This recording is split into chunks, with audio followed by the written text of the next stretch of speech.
তো আমি এখন কিক মারছি। ও মাই গড, দেখতে পাচ্ছেন আমাদের ইঞ্জিনটা কিন্তু চালু হয়ে গেছে। আল্লাহ, আপনারা নিশ্চয়ই ডিজেল, পেট্রোল এবং গ্যাসের ইঞ্জিন দেখেছেন, বাট আজকে আমি আপনাদের সাথে পরিচয় করে দেব একটি বাষ্পচালিত ইঞ্জিনের। তো যেমনটা বলতেছিলাম, দেখেন এটা হচ্ছে একটা স্টার্লিং ইঞ্জিন বা বাষ্পচালিত ইঞ্জিন। তো অনলাইন থেকে অর্ডার করলে অনেক সময় এটা খোলা অবস্থায় আসে, বাট আল্লাহর রহমতে এটা আমার কাছে একদম সেট আপ অবস্থায় চলে এসেছে, বাড়তি করে আমাকে আর সেট আপ করতে হলো না। যাই হোক, এটার সাথে কি কি থাকে সেটাই আমি আপনাদের প্রথমে বলে নিচ্ছি। তো এইটা হচ্ছে একটা প্রদীপ বা চেরাক, যেটাই বলেন না কেন, এটা আমাদের একটু পরেই কাজে লাগবে, আমি আপাতত রেখে দিলাম। তো এইটা হচ্ছে আমাদের মেন স্টার্লিং ইঞ্জিনটা। এটা হচ্ছে একটা স্টান বা এটার উপরে ইঞ্জিনটা বসানো রয়েছে। তো এইটার সাথে এই পাশটাতে নিজের অংশে লাগানো রয়েছে 4টা প্যাড, রাবার প্যাড, যাতে আমরা যে কোনো কিছুর উপরে খুব সুন্দরভাবে এটা রাখতে পারি। ওকে, আর এই স্টার্লিং ইঞ্জিনের টোটালি হচ্ছে 2টা সিলিন্ডার আমরা দেখতে পাচ্ছি। এটা হচ্ছে বড় সিলিন্ডার, এটা হচ্ছে ছোট সিলিন্ডার। তো এই সিলিন্ডারের মধ্যে রয়েছে পিস্টন, আর পিস্টনের বাইরের অংশে রয়েছে একটা রড। এই রডের সাথে কিন্তু এই হুইলটা, বড় হুইলটা কানেক্টেড। তো এই হুইলটার অপর অংশটা হচ্ছে এই পাশে একটা ছোট হুইল লাগানো রয়েছে। এই হুইলের সাথে একটা কানেক্টিং রডের সাহায্যে এই সিলিন্ডারের একটা পিস্টন কানেক্টেড রয়েছে। তো এই পিস্টনটা যদি আপ ডাউন করে, দেখেন এই পিস্টনটা যদি আপ ডাউন করে তাহলে এই হুইলটা ঘুরবে।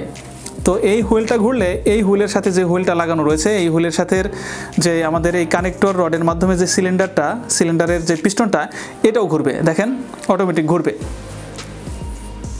তো এই হুইলের সাথে, এই পাশের ছোটো হুইলের সাথে কিন্তু এই বেল্টের সাহায্যে, পুলির সাহায্যে একটা মোটরও কানেক্টেড রয়েছে। দেখেন এখানে একটা মোটরও রয়েছে।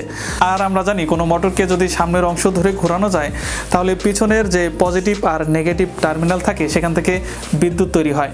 তার মানে আমরা এই স্টার্লিং ইঞ্জিনের মাধ্যমে বিদ্যুৎও তৈরি করতে পারবো। এখন দেখার বিষয় যে এতটুকু একটা মোটরে আমরা কী পরিমাণে বিদ্যুৎ পাই এখান থেকে, সেটাও আমরা টেস্ট করার চেষ্টা করব। তো প্রথমে আমাদের এই প্রদীপটার মধ্যে ডিজেল, পেট্রোল, কেরোসিন অথবা অ্যালকোহল ঢুকিয়ে নিতে হবে, অনেকটা ওই প্রদীপের মতোই জ্বালাতে হবে। তো এটার মধ্যে অ্যালকোহল বা ডিজেল, পেট্রোল দেওয়ার পরে আমরা সিম্পল এই খানটাতে রাখবো। রাখার পরে এটাতে আগুন জ্বালিয়ে দিতে হবে। আগুন জ্বালানোর ফলে আমাদের এই সিলিন্ডারের উপরে কিন্তু আগুনের তাপ পড়বে। এই সিলিন্ডারের মধ্যে রয়েছে বাতাসটা তাপের ফলে কিন্তু প্রসারিত হবে। তো এই বাতাসটা প্রসারিত হওয়ার পরে, মানে প্রসারিত হওয়ার ফলে অন্য কোনো ওয়ে না থাকায়, বেরোনোর জন্য অন্য কোনো ওয়ে না থাকায় এই পিস্টনটাকে সামনের দিকে ধাক্কা দিবে। তো যেহেতু পিস্টনের সাথে এই হুইলটা কানেক্টেড, এই হুইলটা কিন্তু ঘুরতে থাকবে।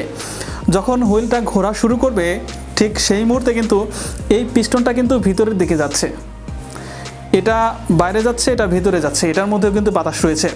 একই সময় এই পিস্টনের বাতাসটা বাইরে যাওয়ার চেষ্টা করতেছে, আর সেম টাইমে এই পিস্টনের বাতাসটা এই পিস্টনে আবারও ঢুকছে। তো আসলে এইভাবেই এই স্টার্লিং ইঞ্জিনটা কাজ করে।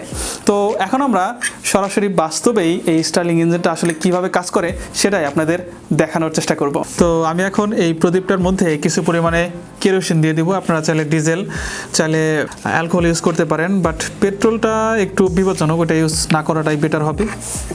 তো এখানে আমার কাছে অনেক দিন ধরেই একটু কেরোসিন পড়েছিল, সেটা ইউজ করতেছি। তো এখন আমি এখানে বসিয়ে দিব। তো এখানে খুব চমৎকার একটা সিস্টেম রয়েছে, একটা ম্যাগনেটিক সিস্টেম, একটা ম্যাগনেট লাগানো রয়েছে। দেখেন এই যে এটা আপ ডাউনও করা যায়। তো এটা খুব সুন্দরভাবে এটাকে একদম আটকে রাখে। তো এখন আমাকে এইটাতে আগুন ধরিয়ে দিতে হবে। তো এখন আমি এটাতে আগুন জ্বালিয়ে দিচ্ছি। দেখেন আগুন জ্বলে গেছে।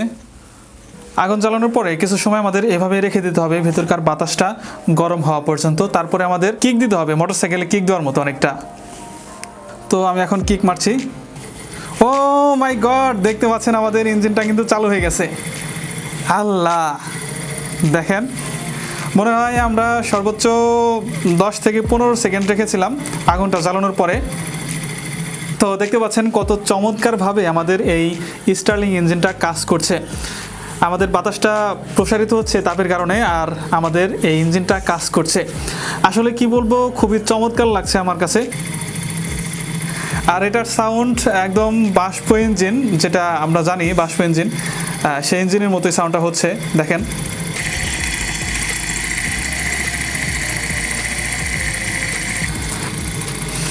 আর এটার মাধ্যমে আমাদের যে মোটরটা কানেক্টেড ছিল সেই মোটরটাও কিন্তু ঘুরতেছে। দেখেন পুলির সাহায্যে কানেক্টেড ছিল, যে আমি আপনাদের দেখিয়েছিলাম, সেটাও কিন্তু ঘুরতেছে। তো এটা থেকে কি পরিমাণে বিদ্যুৎ উৎপন্ন হয় সেটাও আমি আপনাদের একটু পরেই দেখাবো। মাল্টিমিটার নিয়েছি, দেখতে পাচ্ছেন। এখন আমরা টেস্ট করব যে কি পরিমাণে বিদ্যুৎ তৈরি হচ্ছে বা উৎপন্ন হচ্ছে। ও মাই গড, দেখতে পাচ্ছেন 3.5 ভোল্ট উৎপন্ন হচ্ছে। তো আমি আপনাদের একটা এলইডি জ্বালিয়ে দেখাচ্ছি। ও মাই গড, দেখতে পাচ্ছেন আমাদের এলইডি কিন্তু জ্বলছে। আপনাদের কিন্তু একটু আগে টেস্ট করে দেখিয়েছিলাম যে 3.5 ভোল্ট বিদ্যুৎ তৈরি হচ্ছে। দেখেন আমাদের এলইডি লাইট কিন্তু আমরা জ্বালাতে সক্ষম হয়েছি এই মোটর থেকে। তো এই ইঞ্জিনটা ততক্ষণ চলবে যতক্ষণ আমাদের এই প্রদীপটার মধ্যে তেল থাকবে। আমি আপনাদের সব কিছুই দেখানোর চেষ্টা করেছি। আশা করছি আজকের এই ভিডিওটি আপনাদের একটু হলেও ভালো লেগেছে।